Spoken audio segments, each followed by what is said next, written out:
I mean, are you Thomas? Are you asking pay with your face? Who would accept that currency? Is that a self-deprecating humor, or is that? Well, like an Uh, NFT, right? yeah. Um, the point. I wouldn't get too hung up on paying with your face. The point is that facial recognition does figure prominently in a lot of scenarios that retailers discuss about the future. So I think it's an interesting point to think about for a moment. Uh, I do want to linger for a few and discuss this one other topic with you that I think brings some of this to a head, which is that I have another retail piece coming out soon. I did a discussion with Qualcomm on what they were previewing at NRF, and one of the things that I keep coming back to is the dilemma of the so-called store associate, because now the specialty retailers have kind of figured this out by creating more of a high-end customer experience in stores. But I believe that the so-called bigger box retailers are going to need to bear down on this issue. And what I think is interesting is that it seems like early solutions have focused on automating the hell out of things and essentially alleviating themselves of the cost and expense of the store associate entirely. But I think that full automatic feature that might work in some contexts, but I think in a lot of contexts it doesn't work that well. And when I was talking to Qualcomm, they were talking about like, well, what if instead of someone just stocking the shelves in the produce aisle, there was someone who could talk to you about different health regimens or different diet plans, or so it's like the associate becomes more of a value added advisor on the floor, perhaps is skilled in things like upselling or promotions. Who the hell knows? I think this is something that's going to have to get reckoned with, because I think there's this desire to automate the crap out of the experience and just get rid of employees because they're disgruntled anyway. They're a cost item on our balance sheet, and I think that's the wrong-headed approach. Now granted, they may have to have less employees in order to make this work. So I'm not going to say there's going to be no job loss here, because you can see it at self-checkout already.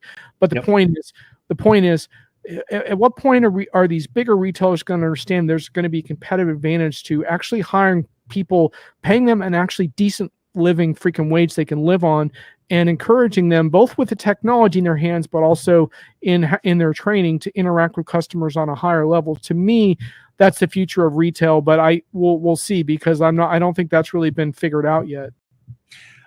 I think you're 100% spot on, right? And I think the problem we have is that a lot of times I feel like the pendulum swings too far. So let's just automate everything, or nope. But you're absolutely right. I think what the lessons of the high-end retailers who get this are going to push down. And then the other example, which everybody always uses, which I think is worth remembering, is what was the value, or what was the great part about, your local delicatessen is you'd walk in and they'd be like, "Hey, John, how are you? Right? How are things going? Oh yeah, your usual order." Right? There was a personalization that only that human could get.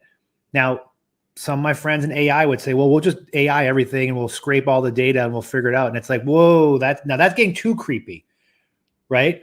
So I think there's got to be a balance. But if I look at the high-end retail, I think those lessons are going to trickle down to the more general retail, right? If you go, for example, I was in Paris, before Omicron, and I went to buy my girlfriend a gift at a very high-end store in Paris, and it was fantastic. Like the experience, part of the experience was the white glove experience of treating you like you were the only customer. While there were many customers in there, but it was interesting, and this is the part that was interesting too, John. Like they integrated technology with the personalization.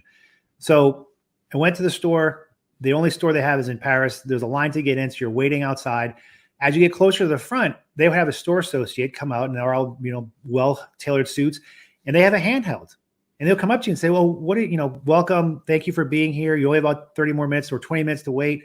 What is it you're interested in? Oh, you're interested in this. Let me see my inventory if we have it, using technology, right?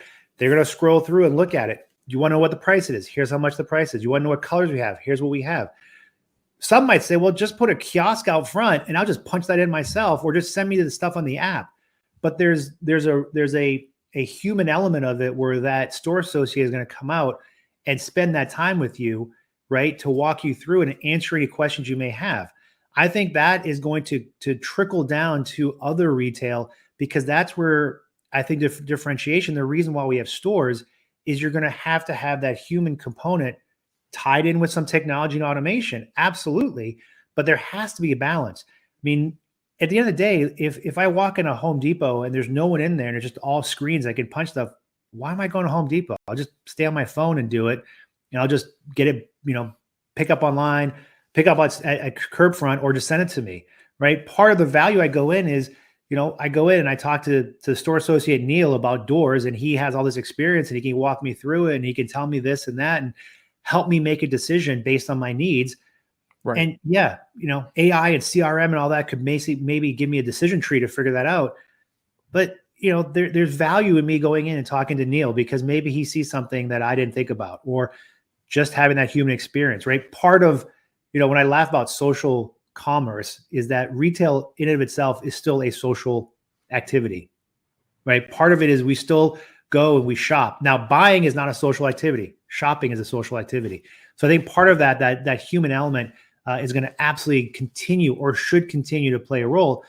Doesn't mean automation and technology doesn't have a role to play as tools, but that human component is still valuable. And to your point, John, I think what's going to be the challenge is I can't be paying store associates $15-16 an hour and they're temporary. They're going to be there for 3 weeks and leave. How do I build my rapport as a brand with them, to them, they then take that on to the customer? Yeah, absolutely. And to me, that it's exciting to talk about this, because I think, to me, that's a future of retail I can get excited about, because frankly, like, I don't try to go to Walmart very often in my town, but I would say it's more of a dystopian than a utopian experience in there right now. Just this feeling of like that the store is basically bereft of anyone who could possibly help you. So hopefully you won't need any help. And then at the front, the self-checkout, it almost feels like TSA. They got someone hovering over me. There's cameras everywhere. Like, it's basically like we assume you're a shoplifter until proven otherwise. This sort of mentality there. Like, that's not retail utopia. That's to me, that's like 1984-ish vibe in there. And so I think retailers need to reckon with this, because I think there's a better future out there that strikes a better balance for everyone, for what the workers are capable of, what the customers want. And like I said, I don't think the specialty retailers are having this problem in the same way. Right. One of the things that is so fantastic about NRF every year, and I assume you do this sometimes, is go on some of these tours and go into some of these cutting edge retailers that are smaller shops and stuff, and just some amazing stuff that I've seen in some of these locations, right? Like even something simple like an espresso location where, like, yeah, they sell espressos. I don't know. It feels like a coffee bar. They're like serving up all this awesome free coffee. I almost got a freaking espresso machine before I left that place. And like, that was the last thing I needed, is to be like slugging down Nespressos all day long. But like, but this ambiance was so fantastic. And so to me, like, there's a lesson there. There's a real golden nugget, or there's a retail lesson that the bigger retailers can learn from that at scale, but it's going to take some work. They're not nearly there yet.